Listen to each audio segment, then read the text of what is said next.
You would take pain over boredom. Let me say that again. You would take pain over boredom. I'm getting this whoosh from the collective of no freaking way we wouldn't. No freaking way we wouldn't. And I'm telling you that you would.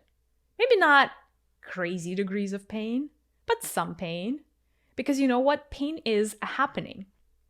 And human beings, as a species, are very curious. And you're always down for the happening instead of the vacuum or the nothingness. So in the same way that you, as a spectator, a viewer, wouldn't want to sit through a movie where nothing is happening or read a book when nothing is happening. Like there's no conflict, there's no arch nemesis to the protagonist, there's no, big save the world moment, none of that, none of the drama, there's no big love story, none of that.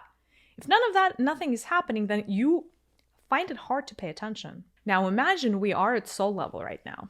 Imagine you are your higher self.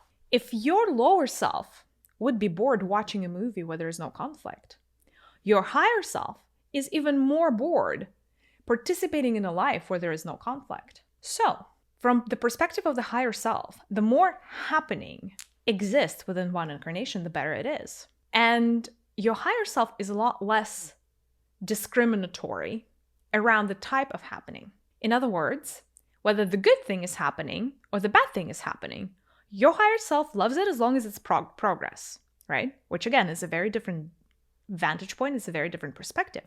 Here, once you come into 3D, once you get into this divide and conquer mode and into this judgment zone mode, it's actually very easy for you and your condition, shall I say, to separate things into good and bad, black and white, fair and unfair. It's all about the duality. It's all about the dichotomy.